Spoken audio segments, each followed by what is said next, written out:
Assalamualaikum warahmatullahi wabarakatuh. Selamat siang, salam sejahtera bagi kita semua. Halo Sobat ASN dan peternakan di Kalimantan Barat. Selamat datang di podcast BPSDM Provinsi Kalbar. Dengan saya, Saifur Rahman, kita akan ngobrol asik membahas dunia peternakan dan kesehatan hewan. Salam kompetensi, membiasakan perubahan dan memperbarui kebiasaan. Kali ini kita akan mengangkat tema mengenal program-program andalan peternakan dan kesehatan hewan, dan juga peluang kerja lulusan peternakan dan kesehatan hewan. Di mana podcast ini juga spesial ya, dikarenakan ini masih memperingati Hari Bulan Bakti Peternakan dan Kesehatan Hewan yang ke-189 dan Hari Rabies Sedunia tahun 2025. Sedikit informasi untuk sobat peternakan dan ASN yang ada di Kalimantan Barat. Mungkin teman-teman semua masih bingung nih, apa sih Bulan Bakti Peternakan? Nah, di sini saya sebagai host sedikit menjelaskan dulu sebelum kita masuk ke dalam tema yang akan kita bicarakan. Nah, di mana Bulan Bakti Peternakan dan Kesehatan Hewan ini bertepatan pada tanggal 25 Agustus, di mana penetapan ini merujuk pada peraturan pada tahun 1836, di mana pemerintahan Hindia Belanda melarang pemotongan sapi betina yang produktif. Hal ini dikarenakan aturan yang ada dibuat untuk menjaga populasi sapi. Dan selain itu, pada masanya, sapi betina yang produktif pada saat itu dianggap sebagai sumber tenaga kerja, pangan, dan juga ekonomi di Indonesia. Nah, sejak itulah 26 Agustus hingga 26 September diperingati Hari Bulan Bakti Peternakan dan Kesehatan Hewan, di mana sebagai bentuk komitmen bersama untuk terus mendukung pembangunan peternakan dan kesehatan hewan ternak di Indonesia. Nah, di sini sebelum kita masuk ke tema, pada kesempatan spesial hari ini juga kita kedatangan narasumber yang luar biasa, yang berperan aktif di Kalimantan Barat dengan masing-masing bidangnya serta organisasi yang telah dijalankan. Mereka akan berbagi pandangan, pendapatan, dan juga program kerja serta pengalaman yang sedang dijalankan. Dan tentunya saya tidak sendirian, sudah hadir 3 narasumber utama kita. Yang pertama, di sisi kanan saya ada Ibu Sri Wahyuni SPT, di mana Ibu Sri Wahyuni SPT ini aktif di organisasi dan menjadi Sekretaris Pravetindo DPW Kalimantan Barat, sekaligus Ketua Bidang Organisasi dan Keanggotaan DPP Pravetindo. Adapun riwayat pendidikan oleh Ibu Sri yaitu D3 Kesehatan Hewan UGM dan dilanjutkan pendidikan S1-nya di Universitas Tanjung Pura Prodi Peternakan. Saat ini sedang bekerja sebagai paramedik veteriner di Dinas Perkebunan dan Peternakan Provinsi Kalimantan Barat. Selanjutnya di depan saya ada Dr. Hewan Ahmad Maik Arianto. Bapak Dr. Ahmad Maik juga menjadi Ketua PDHI Cabang Kalbar periode 2021-2025. Adapun riwayat pendidikannya yaitu pendidikan profesi Dokter Hewan Universitas Airlangga. Dan sekarang saat ini sedang bekerja sebagai medik veteriner di Dinas Perkebunan dan Peternakan Provinsi Kalbar. Selanjutnya di kanan sisi saya ada Dr. Insinyur Duta Setiawan SPT MSI IPM Asian Engineering, di mana Bapak Duta juga aktif di organisasi dan menjadi Ketua ISPI. Adapun riwayat pendidikannya menyelesaikan perkuliahan S1, S2, dan S3 di Institut Pertanian Bogor dan menyelesaikan profesi insinyurnya di Universitas Hasanuddin. Saat ini juga Pak Duta sedang bekerja sebagai dosen di program studi peternakan Fakultas Pertanian Universitas Tanjung Pura. Tadi itu merupakan biodata dari narasumber kita. Nah, untuk sobat peternakan dan sobat ASN yang ada di Kalimantan Barat, sebelum kita memulai, mungkin kita bisa ngobrol santai dulu ya sama Bapak Ibu narasumber. Gimana kabarnya Bapak Ibu? Alhamdulillah ya, baik ya. Mantap. Nah, mungkin teman-teman kita, sobat peternakan yang ada, yang sedang menonton kita, masih bingung dengan organisasi-organisasi yang tadi saya sebutkan, di mana Dr. Mike sendiri yaitu memegang organisasi PDHI, Pak Duta memegang organisasi ISPI, dan juga Ibu Sri memegang organisasi Pravetindo. Nah, mungkin dari teman-teman kita yang sedang menonton mungkin masih bingung nih, apa sih kepanjangan organisasi, ataupun sejak kapan sih masing-masing organisasi ini hadir di Kalimantan Barat? Nah, mungkin pertanyaan pembuka ini bisa dijawab secara bergantian dari masing-masing narasumber. Mungkin saya persilakan dulu untuk Ibu Sri, mungkin ada jawaban dalam menjelaskannya. Sampai dulu katanya gantinya. Baiklah, Assalamualaikum warahmatullahi wabarakatuh. Waalaikumsalam. Mungkin saya memperkenalkan diri sedikit. Kebetulan bapak-bapak ini berasal dari luar Kalimantan Barat dan saya bangga sebagai asli putra Kalimantan Barat, putri Kalimantan Barat. Nama saya Sri Wahyuni, saya lahir di Sanggau, kemudian mulai SD pindah ke Singkawang, jadi besar sekolahnya di Singkawang, kemudian baru melanjutkan ke perguruan tinggi. Dalam kesempatan ini saya berkesempatan mewakili ketua kami, Pravetindo. Saya sekretarisnya. Pravetindo itu adalah singkatan dari Paramedik Veteriner Indonesia dan Inseminator. Mulai dibentuk di Indonesia itu tahun 2019, jadi sangat muda, paling muda nih daripada organisasi bapak-bapak nih. Kelihatan juga sih dari wajah saya. Ya, jadi untuk di Kalimantan Barat sendiri, kami begitu di pusat itu membentuk organisasi, kami di Kalimantan Barat juga langsung menyambut untuk pembentukan organisasi ini di Kalimantan Barat. Kemudian baru terbentuk di Kalimantan Barat itu 18 Agustus 2020. Untuk saat ini anggota kami sudah berjumlah 138 orang. Sudah cukup banyak ya Ibu ya? Alhamdulillah. Itu harus dibujuk-bujuk dulu itu baru mau masuk jadi terlibat di organisasi. Jadi anggota Pravetindo ya. Mungkin seperti itu dari saya, dari Pravetindo. Baik, terima kasih ya Ibu Sri atas penjelasannya di awal mengenai Pravetindo. Mungkin kita bisa lanjutkan ke Pak Duta dari ISPI. Silakan Pak, dijelaskan secara umum aja. Baik, terima kasih Bang Saiful ya. Jadi terkait dengan ISBI ya. Jadi ISBI itu singkatan dari Perkumpulan Insinyur dan Sarjana Peternakan Indonesia ya. Nah, kebetulan saya ketua wilayah ya, pengurus ISBI Kalimantan Barat. Nah, sudah berapa ketua gitu ya. Sebelumnya ada Pak Dedi Haryadi SPT ya, yang ada di Dinas Perkebunan dan Peternakan. Terus kemudian tahun 2025 sampai 2030 nih diamanahkan pada saya gitu. Jadi begitu. Nah, terus kemudian kegiatan-kegiatan ISPI sebelumnya ya banyak juga gitu ya. Jadi terkait dengan kontes ternak gitu ya. Jadi kontes ternak itu pernah dilakukan di mana, di Student Center ya, Universitas Tanjung Pura, di Student Center situ ya, di Untan ya. Terus kemudian ada kontes ayam belung ya, ada kontes ayam serama ya, terus kemudian kambing ya gitu ya, dan lain-lain lah ya, domba kambing ya, bukan domba ya gitu. Terus kemudian anggota itu kurang lebih ada 270-an ya. 270-an. 270-an tersebar di 14 kota kabupaten lah. Gitu. Yang ada di Kalbar berarti ya Pak ya? Yang ada di Kalbar gitu. Itu. Oke. Baik, terima kasih Pak Duta atas penjelasannya ya. Mungkin teman-teman yang sedang menonton juga bisa mengikuti perbincangan kita tadi dari penjelasan ISPI, ISPI, Pravetindo. Mungkin yang terakhir bisa lanjut ke Dr. Mike untuk PDHI, bisa dijelaskan Pak? Ya, terima kasih Bang Saiful. Sebelumnya Assalamualaikum warahmatullahi wabarakatuh. Selamat siang semuanya, menjelang sore. Baik, terkait dengan PDHI sendiri, sebenarnya singkat PDHI itu kepanjangan dari Perhimpunan Dokter Hewan Indonesia.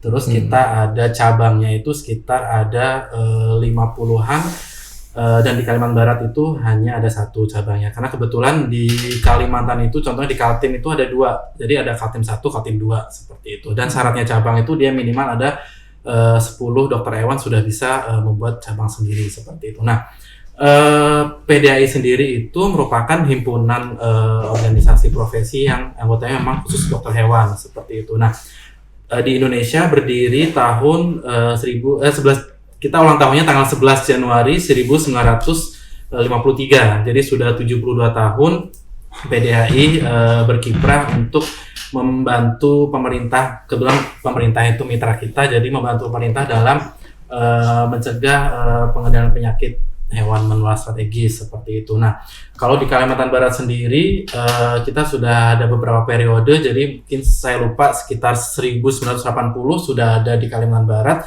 dan ketua yang pertama itu adalah Dr. Hewan Yudin seperti itu. Nah, untuk anggota kami di Kalimantan Barat itu sekitar 159 itu yang terdata di aplikasi kami. Kebetulan kami ada aplikasi namanya mypdhi.com. Jadi untuk teman-teman dokter hewan yang ingin mendaftar menjadi anggota bisa melalui aplikasi tersebut seperti itu. Nah, itu yang KTA-nya aktif dan masih terdata di Kalimantan Barat itu sekitar 159.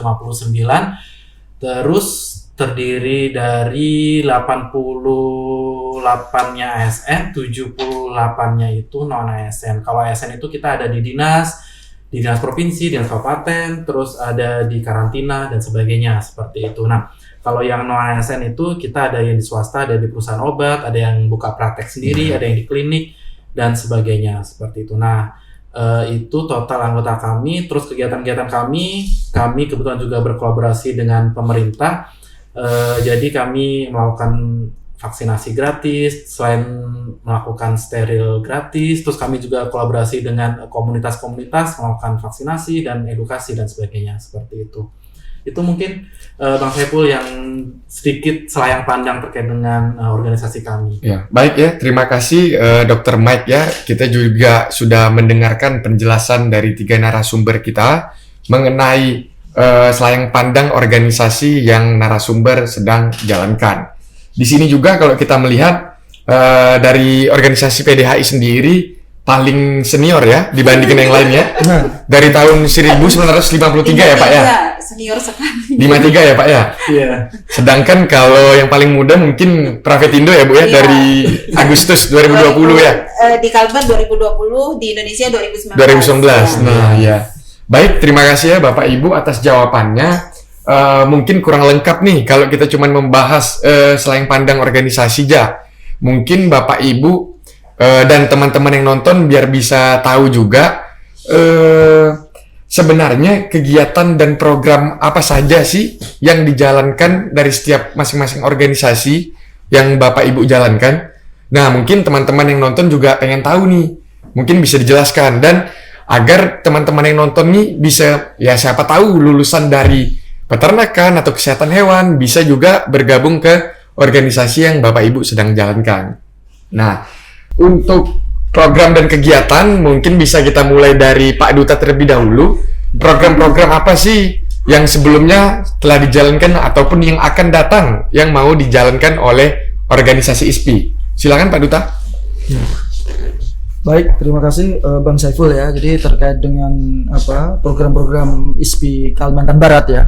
Jadi ada beberapa hal yang sudah dilakukan ya oleh kawan-kawan. Jadi pernah kita mengadakan kampanye gizi gitu ya, terhadap pentingnya kebutuhan protein hewani ya, biar tidak stunting ya, biar tidak busung lapar ya gitu ya. Nah, karena ini juga membantu program pemerintah juga gitu. Terus kemudian yang selanjutnya ya ada yang namanya tadi ya kontes ternak gitu ya. Jadi ada kontes ternak, terus kemudian ada juga lomba jalan santai ya, terus kemudian lomba memasak ya gitu ya, yang pernah dilakukan gitu. Nah, terus kemudian saat ini juga ISPI ini berkolaborasi dengan Dispunak ya, Dinas Perkebunan dan Peternakan Provinsi Kalimantan Barat ya.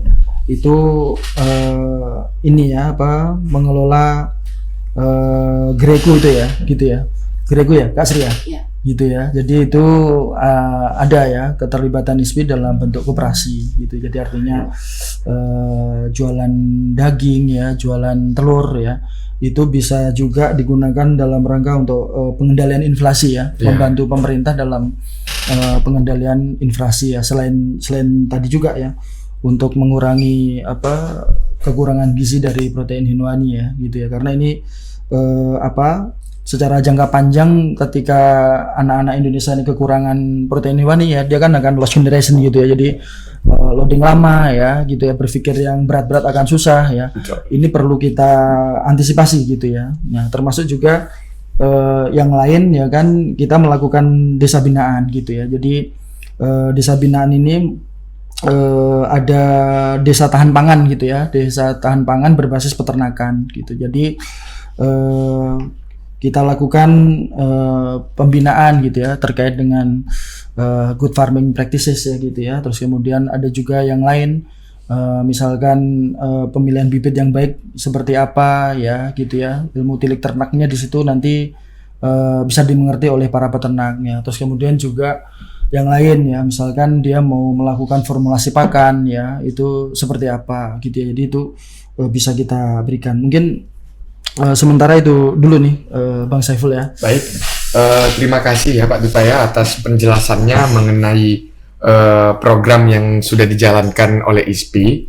Selanjutnya bisa kita lanjutkan oleh Dr. Mike dalam penjelasan program kerjanya seperti apa untuk PDHI. Silakan Dok. Oke, terima kasih Bang Saiful. Jadi terkait dengan program dan kegiatan yang sudah PDHI lakukan dan nanti akan rencanakan kita lakukan, yang pasti PDHI itu kita selalu membantu karena pemerintah juga pemerintah itu mitra kami dalam pencegahan pengendalian penyakit hewan menular strategis.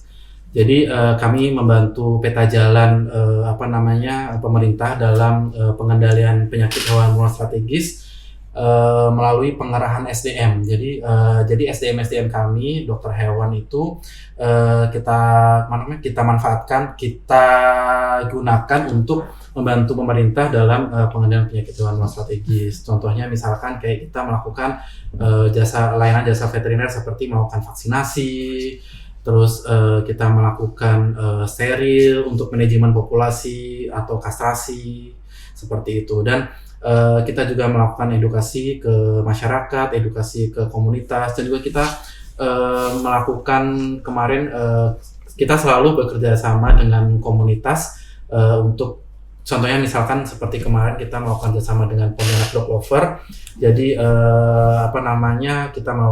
kita memberikan jasa pelayanan vaksinasinya, dan juga kita memberikan edukasi juga ke masyarakat bahwa memang untuk pentingnya pemberian vaksin, dan juga memang vaksin itu sebenarnya sudah menjadi kewajiban dari klien atau misalkan kita nyebutnya peoran atau pemilik hewan seperti itu. Jadi pemberian vaksinasi, pemberian kesejahteraan hewan yang layak, terus pemeliharaan hewan yang layak, yang baik, itu sudah menjadi tanggung jawab dari pemilik hewan seperti itu. Nah, selain kita melakukan upaya pengendalian penyakit hewan menular strategis dengan berkolaborasi dengan pemerintah, kami juga melakukan peningkatan skill kami. Jadi jangan sampai dokter hewan di Kalimantan Barat itu kita kalah dengan dokter hewan yang ada di Jawa, dokter hewan yang ada di luaran sana seperti itu. Contohnya misalkan kami kemarin melakukan continuing education atau peningkatan kompetensi dengan melakukan transfusi darah pada anjing dengan kita mendatangkan ahli dari luar seperti itu. Terus kita juga melakukan selain kita melakukan pengendalian penyakit, kita juga melakukan peningkatan kompetensi, kita juga melakukan bakti kami nih ke masyarakat. Jadi kita pernah melakukan bakti sosial ke daerah terdampak banjir dengan kita melakukan pelayanan kesehatan hewan, dan kita memberikan pakan dan sebagainya seperti itu. Itu mungkin program dan kegiatan yang PDHI lakukan kemarin seperti itu. Oke, baik ya. Terima kasih ya Dr. Mike atas menjelaskan program dari PDHI sendiri. Banyak penjelasan dari Dr. Mike yang mungkin nanti bisa kita bahas ya, terutama untuk kesehatan hewan yang dari tadi banyak kita dengar mengenai vaksin untuk hewan ternak. Mungkin kita bisa ngobrol lebih lanjut lagi sama Dr. Mike. Nah, selanjutnya Ibu, kalau dari Ibu Sri sendiri mengenai program kerja yang sedang dijalankan atau yang sudah dijalankan oleh Parafetindo, kalau boleh tahu itu apa aja ya Bu ya? Parafetindo sendiri di Kalimantan Barat karena masih baru, jadi program utama kami adalah menarik anggota dulu. Jadi dari tahun pertama itu kami cuman 22 orang, itu pengurus inti kita wajibkan ikut, kemudian koordinator kita wajibkan juga ikut menjadi anggota. Nah setelah itu barulah berkembang sampai dengan sekarang itu 138 orang. Nah program itu kemudian kita melakukan diskusi pendapat apa-apa yang bisa kita lakukan pada kepengurusan di tahun ini. Ada sempat beberapa kegiatan yang mau kita kolaborasikan bersama ISPI dan PDHI. Cuman memang tidak kesampaian. Jadi di tahun ini baru kita berkolaborasi. Termasuk salah satunya kita pengen kalau paramedik itu kan lebih anggota kami itu kebanyakan ASN, hampir 100% itu ASN. Semuanya ASN. Kemudian 95%-nya adalah inseminator. Jadi dari ide situ yang menciptakan sapi-sapi yang besar-besar di Kalimantan Barat itu adalah kebanyakan si inseminator kita. Nah, jadi kita sempat berpikiran program kita adalah menyentuh sapi-sapi yang besar untuk target-target. Jadi kan selama ini tuh ada pembeli yang untuk hewan kurban kesulitan kemana nih mau cari sapi-sapi yang besar-besar gitu. Sapi-sapi unggulan. Sapi-sapi unggulan gitu. Jadi kemarin kami sempat memprogramkan itu sebagai salah satu program unggulan kami, bahwa Parafetindo bisa menyediakan informasi kantong-kantong sapi-sapi unggulan. Nah, alhamdulillahnya itu bisa terlaksana pada saat sapi presiden. Pada saat sapi presiden itu kolaborasi dengan Parafetindo. Jadi untuk mencari sapi-sapi yang besar-besar. Kemudian kami juga ini karena paramedik ini selaku ujung tombak. Jadi dokter hewan punya perencanaan. Kemudian eksekusinya kebanyakan dari paramedisnya di lapangan, seperti itu ya. Kemudian mengedukasi masyarakat juga, karena kebanyakan yang menyentuh langsung ke masyarakat itu kebanyakan di paramediknya. Langsung ke paramediknya ya. Gitu ya. Jadi kita juga mengingatkan berkali-kali, terutama pada saat kasus PMK di Kalimantan Barat itu kita mengingatkan berkali-kali kepada paramedik. Jangan sampai penyebaran kasus itu oleh petugas. Ya, itu memang betul-betul kita ingatkan berkali-kali. Kemudian kalau ada seminar atau apa tentang PMK itu tetap kita bagikan supaya kawan-kawan di kabupaten juga bisa mengikuti. Jadi walaupun mereka di Kalimantan Barat paling enggak ilmunya tidak kurang lah dari teman-teman yang paramedik di Jawa, mungkin seperti itu. Oke, baik. Setelah tadi menjelaskan mengenai program kerja dari masing-masing organisasi, ISPI, PDHI dan juga Parafetindo, selanjutnya pembahasan kita mungkin secara umum dulu ya Bapak Ibu ya. Mungkin teman-teman atau sobat peternakan yang ingin menonton, ingin mengetahui juga nih, gimana sih keadaan peternakan dan juga kesehatan hewan secara umum, khususnya di Kalbar. Nah, itu mungkin bisa dijelaskan secara bergantian dari masing-masing ya Bapak Ibu. Mungkin bisa kita mulai dari Pak Duta dulu ya. Iya, boleh. Jadi begini ya, secara general ya di Kalimantan Barat nih untuk ternak ayam broiler maupun layer atau petelur ya itu surplus gitu ya. Terus kemudian yang belum ya kan itu daging sapi, daging babi ya, daging kambing ya, termasuk juga kebutuhan telur itik gitu ya, telur itik ya kan. Terus kemudian daging itik ya, itu memang disuplai dari luar Kalimantan Barat gitu ya. Nah, memang ada beberapa hal yang menjadi ini ya, peluang sekaligus tantangan ya gitu ya. Jadi adanya kemarin ya PMK ya gitu ya, adanya PMK itu menyebabkan populasi memang turun drastis ya. Sapi ya tahun 2021 itu sempat di posisi 158.000. Terus kemudian tahun 2024 ini kan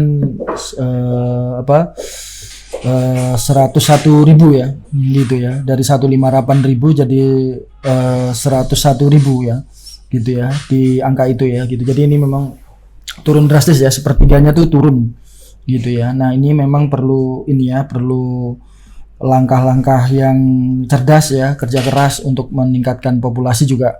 Nanti Pak Dokmed maupun Bu Sri ini bisa menjelaskan ya terkait dengan kasus-kasus yang ada nih, kasus-kasus penyakit hewan yang ada di Kalimantan Barat nih. Mungkin dari saya itu nih, Silakan, siapa yang mau melanjutkan dari Bapak Ibu? Udah saya aja ya. Ya. Oke, jadi makasih Bang Saiful. Jadi terkait dengan kondisi kesehatan hewan, pasti kita bicaranya terkait dengan situasi penyakit hewan ya.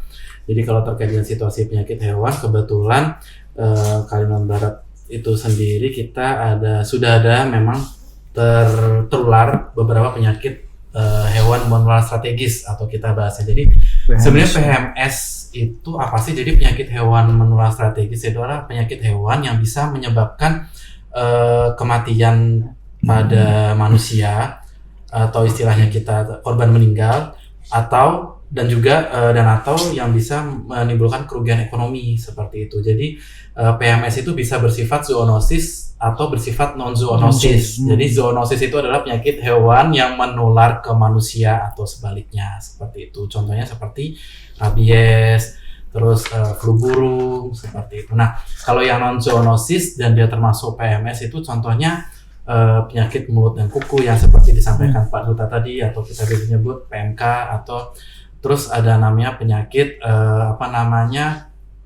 brucellosis, penyakit jembrana, terus atau enggak penyakit African swine fever, atau penyakit classical swine fever, atau hokolera seperti itu. Nah, untuk kondisi kesehatan hewan atau situasi penyakit di Kalimantan Barat itu sendiri, kebetulan kita sudah bebas untuk penyakit hokolera. Jadi per tahun 2019 kita kebetulan bebas penyakit hokolera. Namun penyakit ASF masuk tahun 2021. Jadi kita tertular penyakit ASF tahun 2021, terus 2022 kita masuk penyakit PMK. Terus di 2023 kita kemasukan lagi namanya penyakit lumpy skin disease, seperti itu, penyakit LSD. Jadi itu penyakit-penyakit yang situasi kondisi penyakit yang menurut kami jadi prioritas di Kalimantan Barat seperti itu. Kalau rabies sendiri memang kita udah endemis sampai sekarang, jadi kita sudah 13 kabupaten kota tertular dan satu yang memang belum ada positif, yaitu di Kota Pontianak untuk rabies sendiri. Itu mungkin Pak Saiful terkait dengan situasi penyakit. Baik ya, terima kasih ya Dr. Mike atas penjelasannya mengenai ya urgensi penyakit yang telah diselesaikan. Mungkin ini asik juga kalau kita sambungkan dengan Ibu Sri ya, tentang tadi kan sudah dijelaskan nih oleh Dr. Mike ya dari PDHI. Mungkin Ibu Sri yang lebih sering terjun ke lapangan, bagaimana sih sebenarnya apakah mungkin ada kerjasama antara PDHI dengan Pravetindo yang telah dijelaskan oleh Dr. Mike dari PDHI? Silakan Ibu. Oke, terima kasih Bang Saiful. Memang pada saat ini kita lagi pemulihan lah ya bahasanya. Pada saat ASF itu benar-benar habis, kita yang awalnya kita bisa mengeluarkan, terutama di Kota Singkawang, kita bisa mengeluarkan sampai ke Pulau Bintan. Sekarang malah kita memasukkan ternak babi ke Kalimantan Barat. Nah, itu emang sekarang kita lagi pemulihan. Yang kita gunakan itu masih pendekatan ke peternakan rakyat. Nah, jadi kita pemulihan di peternakan rakyat itu kemarin kita juga ada kerjasama dari dinas itu program Cabi. Itu kebetulan Dok Mike sendiri yang handle. Itu kita kerja bareng. Jadi kita ke kelompok ternak. Kita mengadakan KIE komunikasi, informasi dan edukasi tentang cabi itu lebih spesifik ke biosecurity. Jadi lebih baik mencegah gitulah. Jadi peternak-peternak di peternakan rakyat itu harus memahami pentingnya penerapan biosecurity. Kemudian untuk di peternakan sapi itu kita untuk PMK itu memang ada kematian, cuman nggak terlalu banyak lah dibandingkan dengan di Pulau Jawa. Itu kalau di Pulau Jawa itu kebanyakan itu yang menyerang di sapi perah ya, banyak yang mati. Kalau kita nggak begitu banyak. Kemudian kemarin kita juga ada dapat bantuan dari pemerintah untuk ternak-ternak yang mati itu 1 ekornya 10 juta. Itu kemarin Kalbar ada juga dapat, kalau nggak salah 25 ekor di Kalimantan Barat ini. Untuk sekarang kita emang lagi pemulihan juga. Kalau populasi di Kalimantan Barat itu kalau nggak salah paling banyak itu di Ketapang. Nah itu walaupun populasi Ketapang belum bisa mencukupi untuk se-Kalimantan Barat gitu. Jadi memang kita masih butuh pemasukan kayak daging beku itu mungkin memang butuh masih supaya menstabilkan dulu nih. Jadi jangan sampai dengan nggak adanya daging, masyarakat kan tetap butuh daging nih. Betul. Misalnya sedangkan sapinya nggak ada, jadi nanti sapi betina yang produktif yang dipotong. Padahal itu udah kita dilarang dari tahun berapa tadi Bang Saiful? 1936. Nah, jadi begitu. itu udah ada dilarang udah lama. Kemudian untuk kesininya itu kita masih juga dengan program kami di inseminator tentang kawin suntik ini, walaupun sekarang perhatian pemerintah ke situ sekarang berkurang. Kalau dulu ada UPSUSIWAP itu banyaklah digelontorkan pendanaan di Sapras untuk petugas. Nah, untuk di tahun ini itu benar-benar tidak ada. Jadi benar-benar bergantung di organisasi ini menggerakkan ini kemana, pengadaan stronya, N2 cair. Padahal kita di Kalimantan Barat itu nggak ada. Kemarin kita juga udah pernah nyoba, kita mengadakan stro dan N2 cair. Cuman itu kemarin masih tipis keuntungannya, jadi nggak masuk. Jadi mungkin untuk ke depan nanti kami akan menghitung ulang kebutuhannya berapa, karena akan harus memperhitungkan sampai ke kabupaten kota. Itu ternyata biayanya lumayan.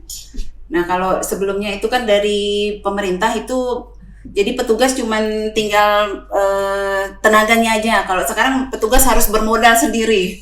Mungkin seperti itu, kekurangannya seperti itu. Kemudian yang di babi itu inseminator ternak babi kita yang belum familiar. Nah itu kemarin pada saat program cabi, keluhan dari peternak itu seperti itu. Mereka kesulitan bibit, kesulitan cari bibit. Mau inseminator juga inseminatornya nggak ada.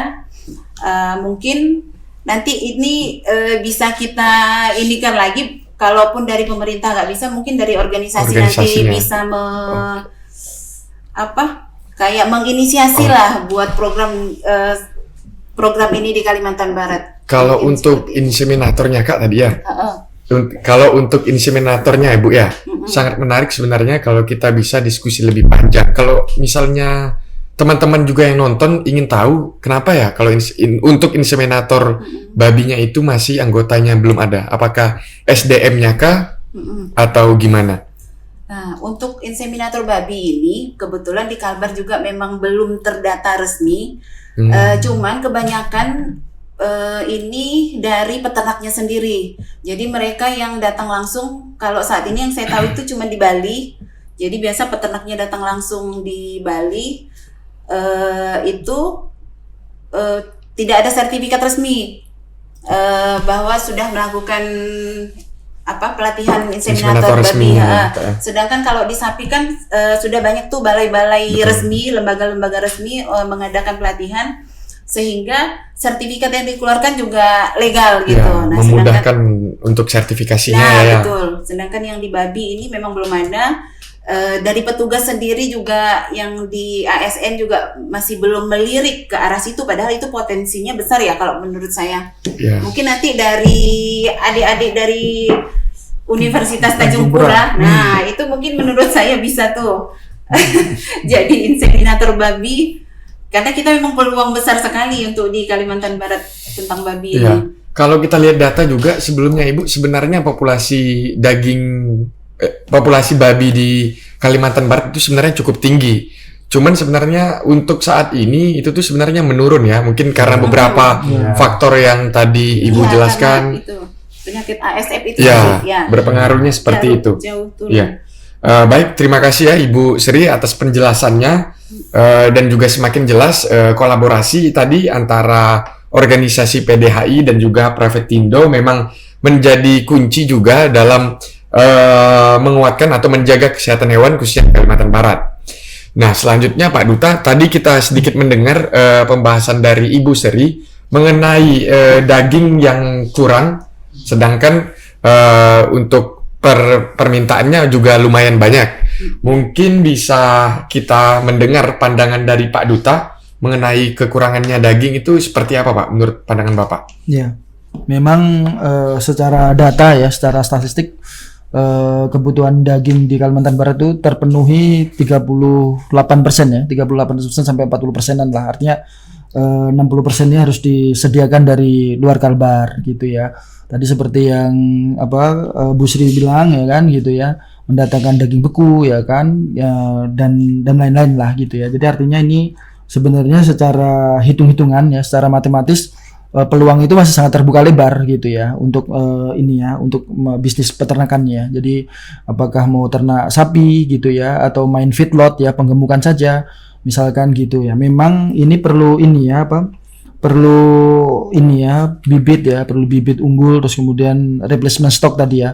Begitu dipotong ini kan harus kita replacement stock ya, kita ganti dengan stok yang baru gitu ya. Jadi artinya apakah itu berupa bakalan atau indukan gitu, semuanya dibutuhkan gitu ya untuk merecovery tadi ya, mereplacement stok yang sudah dipotong gitu. Karena memang ya sangat besar nih gitu ya, yang dipotong itu kurang lebih ada 39.000 nih per tahun nih kalau di data nih ya. Jadi populasi kita kalau nggak di replacement stock nanti bisa habis ya dalam 5 tahun nih gitu kalau secara matematisnya. Jadi ya itu besar gitu ya sebenarnya. Jadi bisnis penyediaan bakalan gitu ya, bibit, terus kemudian inseminator juga gitu ya, butuh straw ya tadi kan. Jadi artinya nggak perlu semuanya sapi itu dikawini inka kan, indukan kawin alam gitu ya.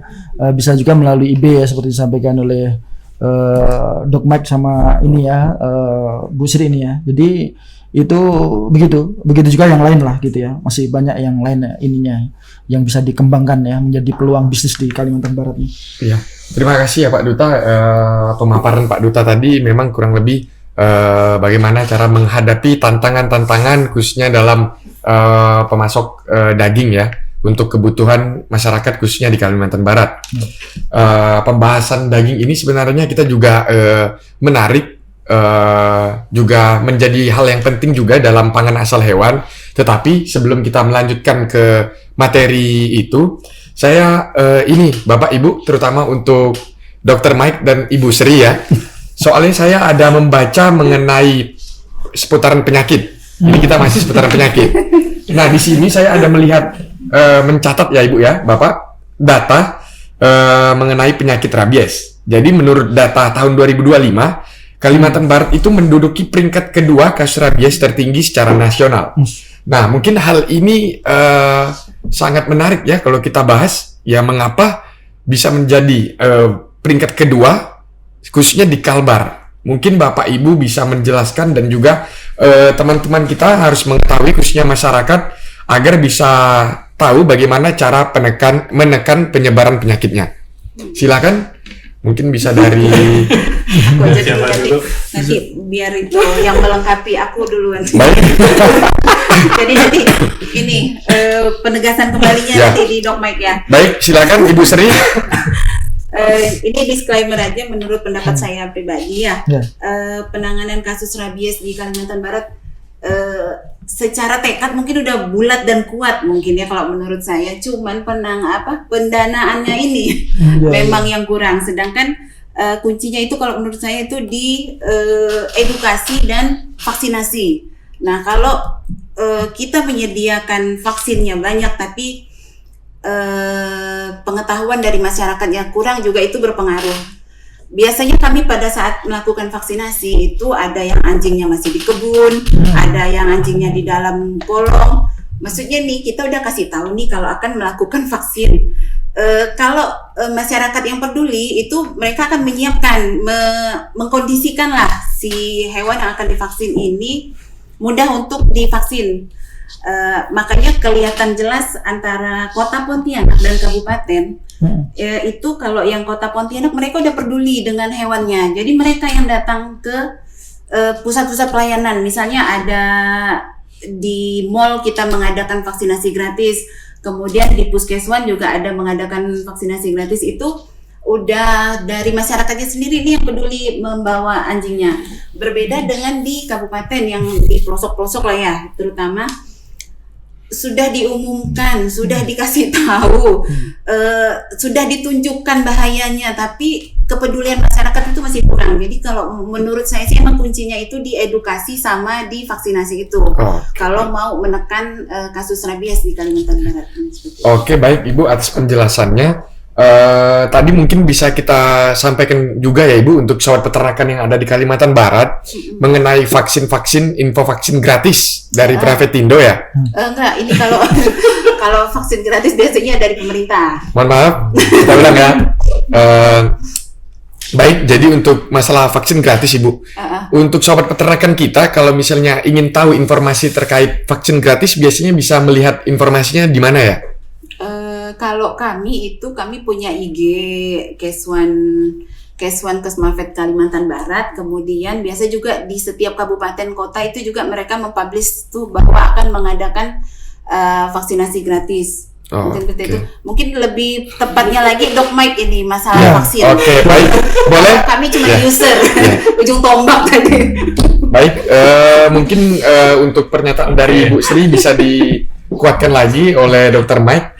Oke, ya, terima kasih Mas Saiful. Jadi saya harap ya, bukan peringkat kedua, tapi kebetulan kami kemarin ada ada diskusi juga dengan Kemenkes. Jadi kebetulan kami itu Kalbar peringkat keempat. Peringkat keempat. Sorry, kita ralat ya berarti ya. Kita Oke. Kalbar kita peringkat. Jadi untuk data LISA atau korban meninggal sampai bulan April 2025 sesuai dengan data Kemenkes itu kita peringkat 4 seperti itu. Untuk yang pertama NTT, kedua Bali, 3 Sumut, 4 Kalbar. Nah, memang rabies itu masih menjadi momok di Kalimantan Barat itu karena memang kunci keberhasilan seperti yang disampaikan oleh Bu Sri tadi itu adalah di vaksinasi dan juga di kesadaran dari masyarakat itu sendiri ketika digigit oleh hewan penular rabies. Untuk vaksinasi sendiri, jadi vaksinasi itu minimal kita harus cakupannya 70%. Ya, cakupannya 70%, sedangkan kalau kita mengandalkan dari anggaran pemerintah pasti tidak mencukupi karena pasti ada prioritas-prioritas tertentu. Jadi untuk vaksinasi pun kita masih menggunakan berbasis ini kalau yang berdasarkan informasi di dinas, jadi vaksinasi masih diberikan ke hewan-hewan yang pemilik di daerah-daerah seperti itu. Nah, kalau untuk yang di kota-kota sebagian besar pemilik hewannya sudah teredukasi dengan baik. Jadi mereka melakukan vaksinasi ataupun pemberian obat ataupun vaksinasi rabies. Mereka juga melakukan vaksinasi lainnya ke dokter-dokter praktek yang ada di kota seperti itu. Nah, terkait dengan vaksinasi sendiri itu tadi untuk gratis biasanya memang tadi seperti yang disampaikan oleh Bu Sri. Contohnya misalkan sekarang nih di Kabupaten Sanggau, kebetulan Kabupaten Sanggau lagi sedang kondisi luar biasa terkait dengan penyakit rabies. Jadi mereka melakukan vaksinasi ke setiap desa yang ada di Kabupaten Sanggau dan mereka berkoordinasi nih dengan desa-desa, terus desa-desa, perangkat-perangkat desa atau aparatur desa itu menyampaikan lagi ke masyarakat bahwa di desa ini akan dilakukan vaksinasi rabies. Jadi biasanya H-7 atau H-3 sebelum petugas di kabupaten itu turun melakukan vaksinasi, mereka pasti akan berkoordinasi dengan desa dulu dan desa akan memberitahu masyarakat terkait misalkan ada vaksinasi informasinya rabies, ya Pak ya. Seperti itu. Nah, Kalau misalkan selain itu, selainnya di desa-desa yang terjangkau, kalau yang vaksinasi kan kita masih menggunakan metode door to door nih. Jadi belum kayak vaksinasi COVID. Nah, ini juga masih jadi kendala kami. Jadi vaksinasi yang kita datang ke rumah-rumah, kadang itu memang kendalanya adalah anjingnya yang pemeliharaan di sini kan masih yang dilepas liarkan ya. Jadi belum jadi pemilik hewan itu masih menganggap hewan itu ya udah cukup diberi makan, cukup jadi penjaga rumah, cukup jadi teman beladang seperti itu. Belum diberikan kondisi yang layak seperti itu. Nah, kadang ketika petugas datang ke rumah ataupun ke desa itu hewannya belum disiapkan dengan baik, belum dihandle dengan baik sehingga petugas mengalami kesulitan untuk melakukan vaksinasi. Itu juga menjadi salah satu kendala kami. Nah, terkait vaksinasi tadi, selain yang di desa, kami juga untuk yang di kota, apabila ada informasi vaksinasi gratis, kami biasanya koordinasi dengan komunitas. Jadi seperti yang saya sampaikan tadi, misalkan dengan komunitas, misalkan contoh Pontianak Dog Lover. Biasanya Pontianak Dog Lover itu membuat agenda untuk anggota-anggotanya melakukan vaksinasi rabies secara berkala seperti itu. Jadi misalkan di bulan ini nanti ada vaksinasi rabies, diumumkan di anggotanya nanti bersurat ke PDHI untuk memberikan jasanya untuk memberikan vaksinasi itu seperti itu. Nah, itu terkait dengan vaksin. Jadi memang kunci keberhasilan dalam pengendalian rabies adalah memang yang paling penting adalah yang pertama vaksinasi. Terus yang kedua adalah terkait dengan edukasi. Nah, edukasi ini memang masih menjadi hal tantangan kami di Kalimantan Barat, khususnya memang hewan orang digigit anjing. Kalau misalkan di daerah-daerah kebetulan memang yang korban lisa ataupun korban meninggal akibat rabies itu adalah memang yang jauh dari infrastruktur kesehatan seperti itu. Seperti contohnya misalkan yang jauh-jauh lah pokoknya, yang jauh dari fasilitas kesehatan. Nah, jadi mereka menganggap masih misalkan nih hewan mereka digigit anjing terkena misalkan sudah terinfeksi rabies, tidak dicuci tangan ataupun tidak segera melapor ke puskesmas. Jadi itu yang terus mereka berobatnya ke dukun. Terus masih ada ya Pak ya? Masih. Jadi mereka berobatnya ke dukun, kadang mereka berobat cukup dibiarkan dan memang gigitan hewan terkena rabies ini memang kalau misalkan kita digigit, kalau lukanya kering, orang menganggap itu sudah sembuh, padahal itu bukan. Jadi virusnya masih menjalar di dalam tubuh seperti itu. Jadi masih berinkubasi, masih mereka mereka berinkubasi di dalam tubuh, di dalam darah seperti itu sampai ke syaraf seperti itu. Nah, itu yang menjadi tantangan kami. Jadi memang untuk mengedukasi masyarakat kami masih selalu kerjasama nih kami dengan garda terdepan kami di paramedik dan teman-teman di kesehatan masyarakat melalui pendekatan One Health, karena memang masyarakat itu kalau misalkan lapor gigitan pasti mereka ke puskesmas dulu nih, tidak ke puskeswan. Jadi nanti melalui informasi puskesmas kami melakukan observasi ke yang di hewannya seperti itu. Jadi memang itu yang masih menjadi tantangan kami untuk yang edukasi di masyarakat. Mungkin ke depan bisa kita gandeng ISPI kali. Iya, boleh. Ya, dengan adanya tantangan edukasi tadi, ya mungkin sebenarnya kita perlu jawaban atau pandangan dari Pak Duta juga sih sebagai ketua ISPI. Mungkin ada tambahan mengenai edukasi rabies ataupun mungkin khususnya mahasiswa-mahasiswa di Kalimantan Barat ya. Iya, betul. Pendekatan paling dekatnya dari dosen. Iya. Betul. Gimana Pak Duta kalau misalnya mengenai rabies ini sendiri? Tentunya kami menyambut dengan baik lah gitu ya. Jadi yang bersambut kita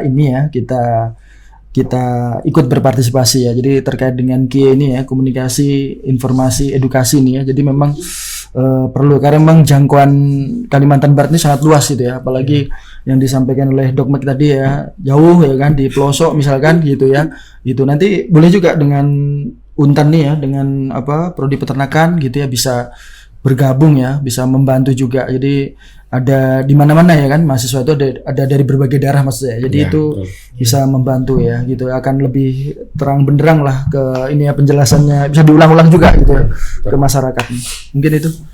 Kesehatan hewan sangat berkaitan dengan ketersediaan pangan yang aman dan bergizi bagi masyarakat. Nah, untuk itu saya ingin bertanya kepada Pak Duta ya dari ISPI, apakah permintaan protein hewani di Kalimantan Barat terus meningkat dari tahun ke tahun? Dan selanjutnya untuk program pemerintahan sekarang ini kan fokusnya ke MBG ya, makan bergizi gratis. Nah, apakah peternak lokal juga mampu untuk menjawab tantangan yang ada di pemerintahan sekarang ini, Pak? Bagaimana?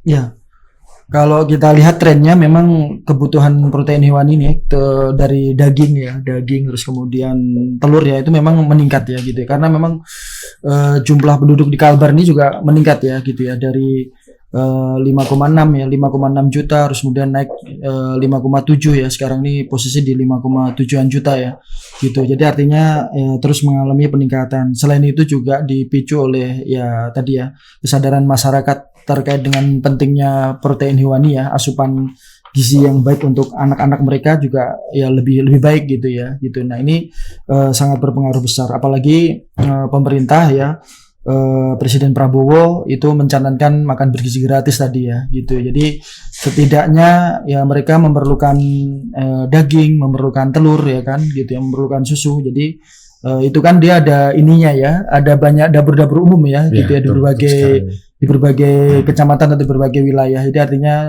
ada dapur umum, mereka mengcover ya kan 3.000 ya gitu ya, 3.000 porsi itu ya gitu. Ini kan akan menciptakan ini ya, peluang-peluang kerja. Jadi anak-anak muda ya, anak-anak Gen Z ya atau Gen Alpha, silakan gitu ya untuk mengambil peran ya, peran di mana gitu ya, misalkan mau ngambil di private sector atau sektor apa tuh private sector ya, jadi mau jadi pengusaha ya kan, mau kerja di perusahaan dan lain-lain ya silakan saja. Artinya selama manusia ada kan dia pasti butuh makan gitu ya, pasti butuh protein hewani ya gitu, atau dia mau ambil public sector gitu ya, misalkan menjadi pegawai pemerintah ya, menjadi dosen ya dan lain-lain ya, atau ya sektor yang lain gitu ya selain public sector maupun private sector, misalkan jadi pengambil kebijakan, misalkan jadi anggota dewan kan bisa ya kan. Betul.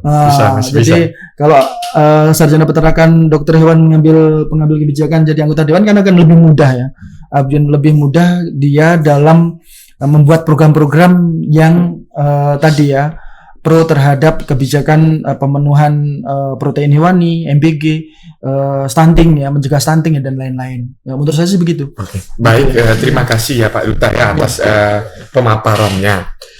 Juga tadi sangat tertarik mengenai lulusan peluang kerja dari peternakan ya. Mungkin bisa ditambahkan oleh Bapak dan Ibu mengenai peluang kerja dari kesehatan hewan itu gimana prospeknya khususnya di Kalimantan Barat? Oke. Boleh saya sedikit yang tadi yang yang pangan asal hewan terus program yang MBG tadi. Jadi kalau dari kami dari sisi kesehatan hewan, kebetulan kami juga ada namanya kesehatan masyarakat veteriner.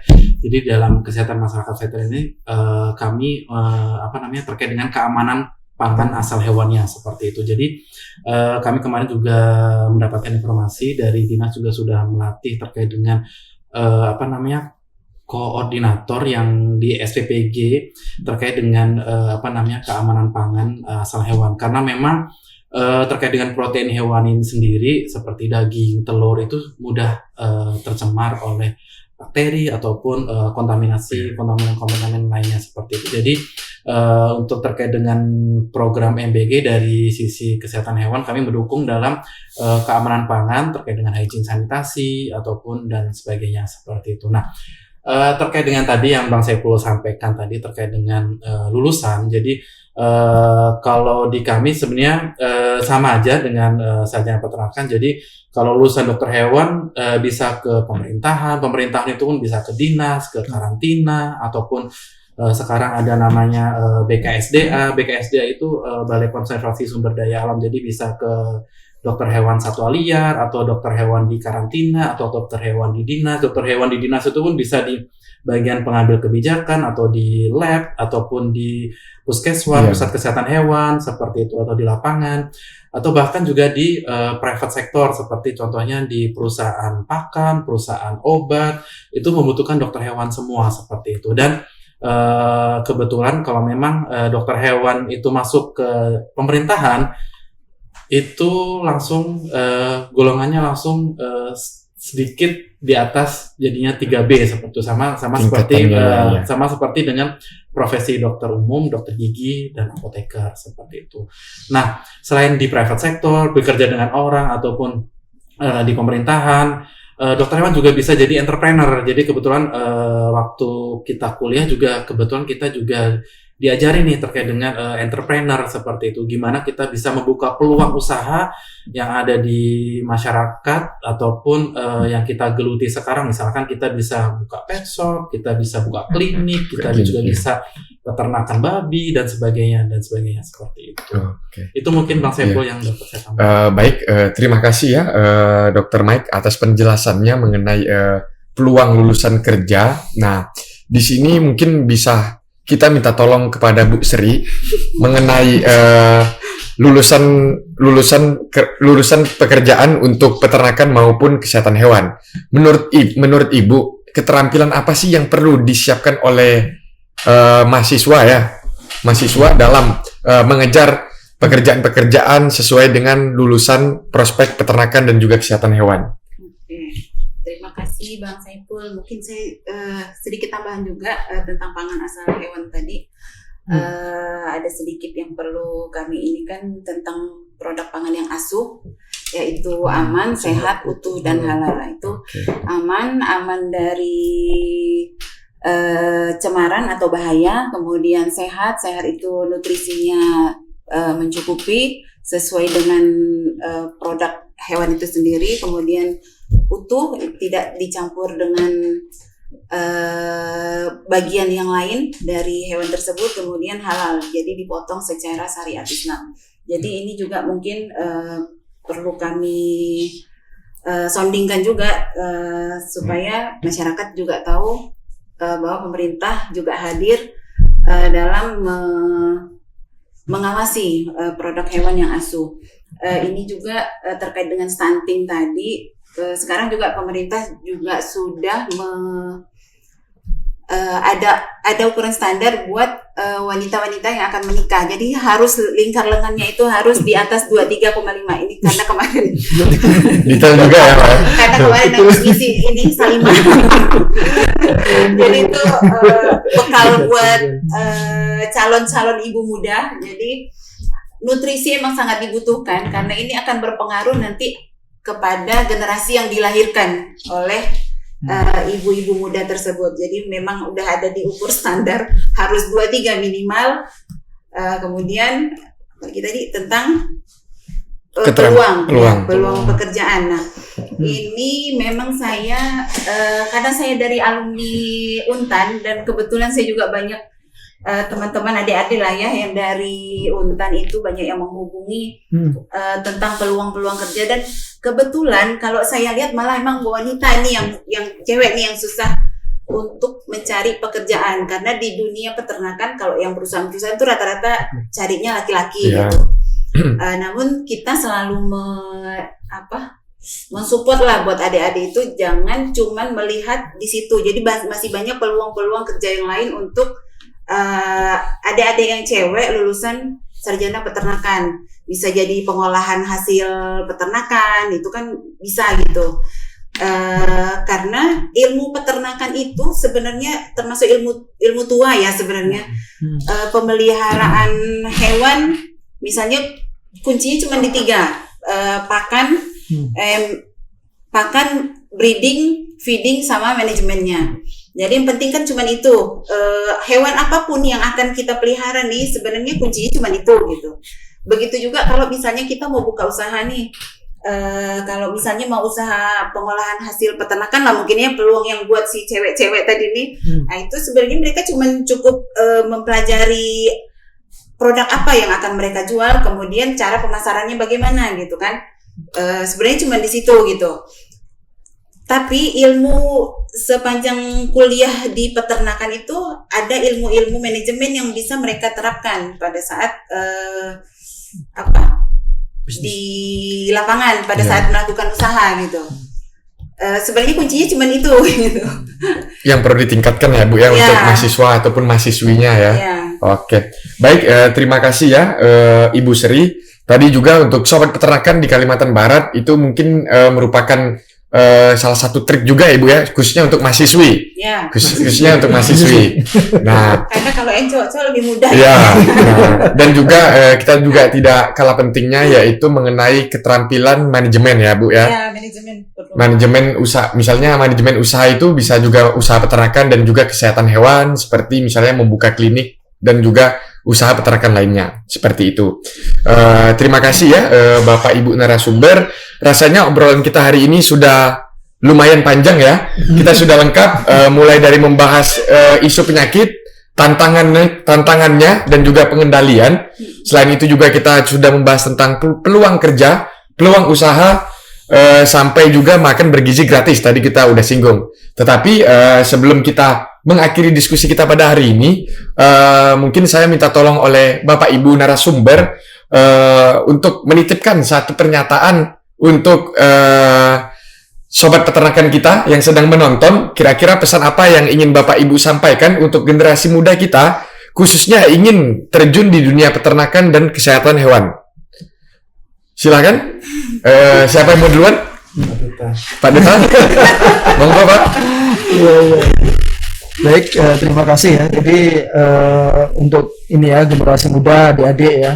Jadi dunia peternakan ya selalu dibutuhkan gitu ya. Selama tadi saya sampaikan ya, selama manusia masih ada, selama manusia masih hidup, itu pangsa pasar yang besar gitu ya. Apalagi penduduk kita nih 270-an ya, 270 juta se-Indonesia Raya nih. Jadi sangat besar gitu. Terus kemudian ya pilih ya kan, pilih mana peluang yang besar ya, termasuk juga peluang yang paling menghasilkan ya gitu ya. Jadi artinya bisa bisa dianalisis ya. Jadi kan ada rumusnya sebenarnya ya. Jadi planningnya seperti apa gitu ya. Jadi seperti yang Bu Sri sampaikan tadi ya. Sebenarnya mungkin kalau secara teori sudah menguasai gitu ya. Cuma kalau bisnis itu kan perlu ini ya, perlu tangan dingin gitu ya. Perlu tangan dingin, dan itu mungkin tidak semua orang gitu ya yang bisa mengerjakan. Tapi jangan ini ya gitu, jangan berkecil hati. Jadi planningnya seperti apa nanti bisa dikerjakan ya. Terus kemudian organizingnya, jadi organisasi yang akan melaksanakan bisnis itu seperti apa gitu ya, itu bisa bisa diukur ya gitu. Terus kemudian actuating ya, pelaksanaan, sampai dengan terakhir controlling gitu. Jadi semuanya juga bisa ini ya gitu ya. Termasuk misalkan ini ada kompetitornya yang tidak gitu ya. Jadi semuanya sih saya pikir tergantung sudut pandang gitu ya. Bukan berarti menurut orang tidak potensial, bisa jadi menurut kita akan potensial ya gitu. Jadi semuanya juga akan datang dan berganti gitu ya, kan gitu ya. Jadi misalkan di Pontianak ini ada Pegasus gitu ya. Pegasus itu mohon maaf aja boleh nggak nih? Jadi ada produk yang mulai ya turun gitu ya, karena kurvanya itu setengah parabola bisnis itu. Jadi awalnya mungkin naik terus sampai puncak, begitu tidak ada inovasi atau pasarnya tidak diriset kembali, dia akan turun. Makanya ya kafe itu muncul dan ini pergi ya. Ya dia tidak bisa adaptasi ya, dia akan gulung lah sederhananya begitu. Jadi menurut saya seperti itu. Gitu. Oke, baik ya, terima kasih Pak Duta ya. Tadi menurut pandangan dari Pak Duta sendiri, kita harus pandai memandang peluang dan juga jangan capek untuk selalu mengikuti perkembangan zaman. Diperlukan adaptasi dan juga inovasi maupun riset. Nah, dari Dr. Mike sama Ibu Sri mungkin ada mau tambahan dari yang telah dijelaskan oleh Pak Duta? Iya, sedikit dari saya. Jadi kalau dari saya kebetulan saya ingin sedikit pesan untuk teman-teman semuanya. Jadi kita harus berani menggapai cita-cita kita setinggi mungkin. Kalau memang itu jatuh ataupun gagal, itu wajar kok. itu wajar. Jadi jangan sampai kita harus belajar nih dari kegagalan atau jatuh itu seperti apa. Jadi kita bisa evaluasi untuk kita bisa bangkit lagi seperti itu. Jadi siapa tahu kita dari belajar kegagalan kita bisa kita bisa jadi lebih sukses, kita bisa jadi lebih baik lagi ke depannya seperti itu. Dan ada satu quote buat teman-teman semuanya. Jadi sebaik-baik manusia itu adalah yang bermanfaat untuk sesamanya seperti itu. Jangan sampai kita dimanfaatin ya pokoknya itu. Baik ya.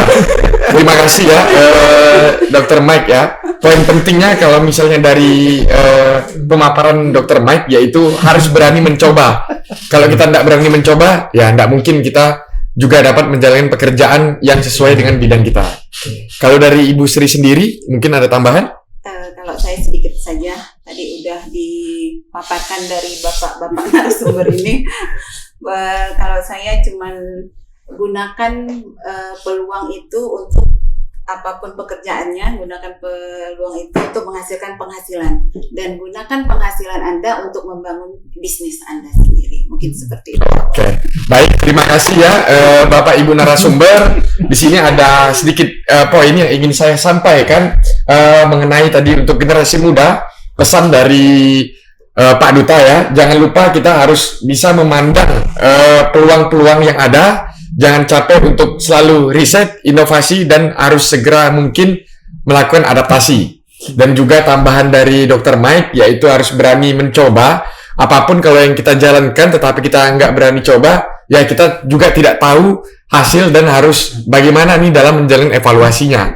Dan ditekankan kembali oleh Ibu Sri ya, dari Pravetindo, kita jangan menyia-nyiakan peluang, harus kita gunakan sebaik-baiknya. Kurang lebih seperti itu untuk pesan-pesan sobat peternakan yang sedang menonton.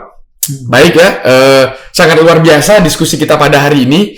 Banyak hal yang telah kita bahas bersama, mulai dari kondisi kesehatan hewan, cara penanganannya, kemudian tantangan penyakit juga tadi seperti ISF dan rabies, kemudian peluang kerja bagi lulusan peternakan dan juga kesehatan hewan ternak, bahkan pesan penting untuk generasi muda. Nah, semoga semua insight yang telah kita diskusikan pada hari ini bisa membuka wawasan kita bersama, khususnya untuk sektor peternakan dan juga kesehatan hewan, di mana hal ini sangat memiliki peran strategis dan juga sekaligus memiliki peluang besar untuk kita kembangkan di Kalimantan Barat. Sebelumnya, terima kasih saya ucapkan kepada Dr. Mike dari PDHI, kemudian Pak Duta dari ISPI, dan juga Ibu Sri dari Pravetindo atas waktu dan pemaparannya yang sangat berharga. Juga terima kasih untuk para pendengar atau sobat peternakan dan juga sobat ASN yang telah mendengarkan kita dari awal, yang sudah menyimak sampai akhir. Saya akhiri diskusi kita pada hari ini, semoga bermanfaat, dapat menjadi motivasi untuk kita semua untuk terus berkontribusi dalam peningkatan dan kemajuan peternakan dan kesehatan hewan, khususnya di Kalimantan Barat. Sampai jumpa di kesempatan berikutnya. Terima kasih.